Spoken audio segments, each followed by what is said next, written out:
Buen día. Hoy vamos a meditar Efesios capítulo 3, versículo 1 al 13.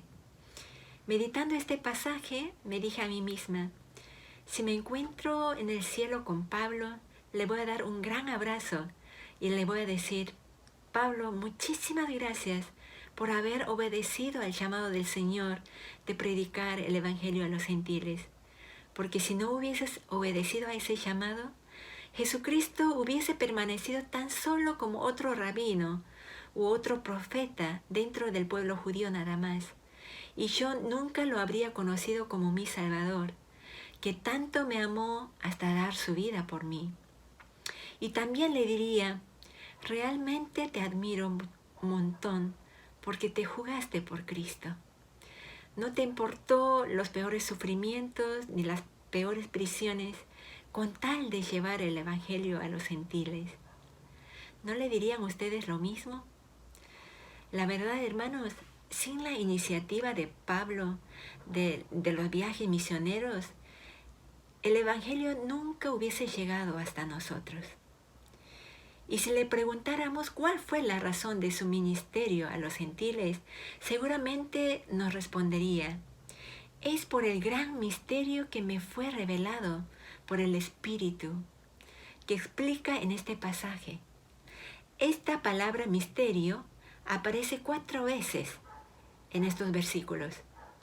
Ahora, ¿a qué se refería Pablo cuando habla de este misterio que antes estaba oculta, pero que ahora fue revelada por el Espíritu a los apóstoles y profetas? La respuesta está en el versículo 6. En Cristo Jesús, los gentiles son coherederos incorporados en el mismo cuerpo y copartícipes de la promesa por medio del Evangelio. Para entender más fácilmente, la versión NTV lo traduce de esta manera. El plan de Dios consiste en lo siguiente. Tanto los judíos como los gentiles que creen la buena noticia gozan por igual de las riquezas heredadas por los hijos de Dios. Ambos pueblos forman parte del mismo cuerpo y ambos disfrutan de la promesa de las bendiciones porque pertenecen a Cristo Jesús. En una palabra, el Espíritu Santo le reveló que la buena noticia de salvación no era exclusivo de los judíos. Hasta ese momento los judíos, aún los que aceptaban a Jesús como el Mesías, como el Salvador, creían que la salvación era únicamente para ellos. Y ellos consideraban que el único pueblo elegido por Dios eran ellos. Por eso al principio le costó a Pedro aceptar que los gentiles también podían ser salvos. Pero Pablo ahora da un paso más allá. Está diciendo que no solo pueden ser salvos, sino que todos los que tenían la misma fe en Cristo formaban parte de una misma iglesia con todos los mismos privilegios y derechos que los judíos. O sea, no había una iglesia judía y otra gentil. Ahora, imagínense la reacción de los judíos que por cientos de años creyeron que eran especiales para Dios. Y no se mezclaban con gentiles incircuncisos por considerarlos impuros. ¿Les habría sido fácil aceptarlos como miembros de la misma iglesia? Seguramente que no. ¿Y saben por qué fue arrestado Pablo? Fue por defender esta igualdad de los creyentes gentiles con los judíos. En Hechos 28 vemos que son los mismos judíos los que mandan a encarcelar a Pablo porque no podían aceptar esta verdad.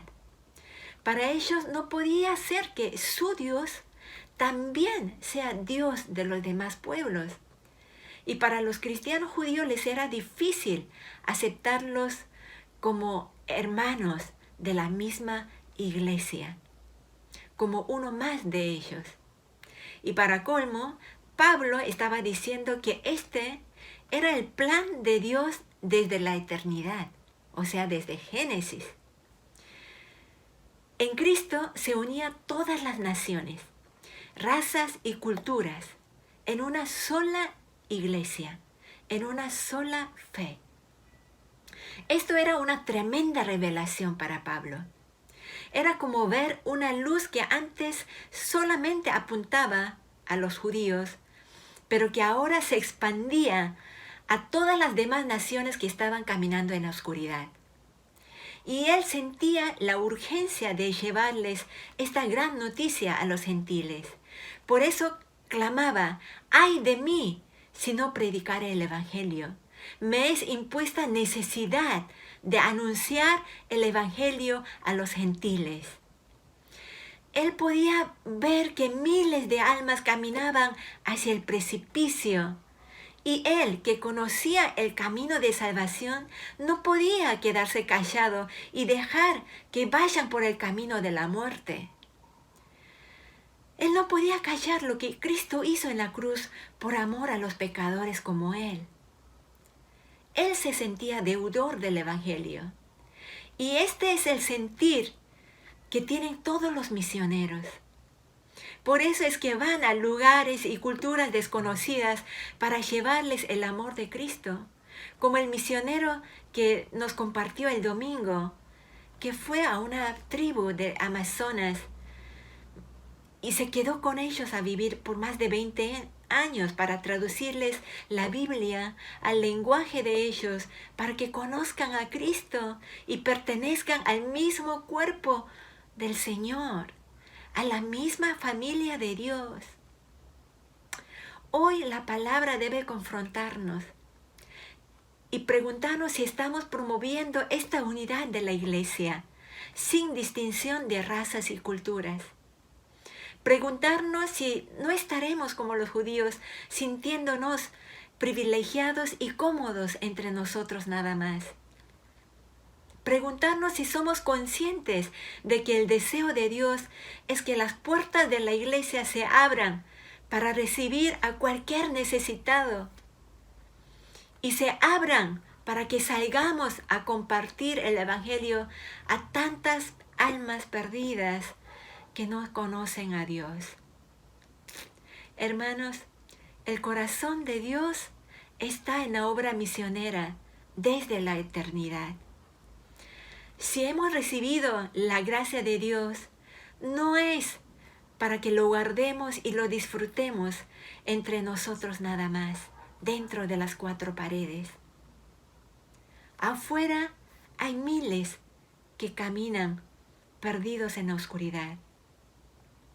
Es tiempo que giremos el reflector hacia afuera, porque si lo usamos solo para nosotros, en algún momento nos secaremos y moriremos.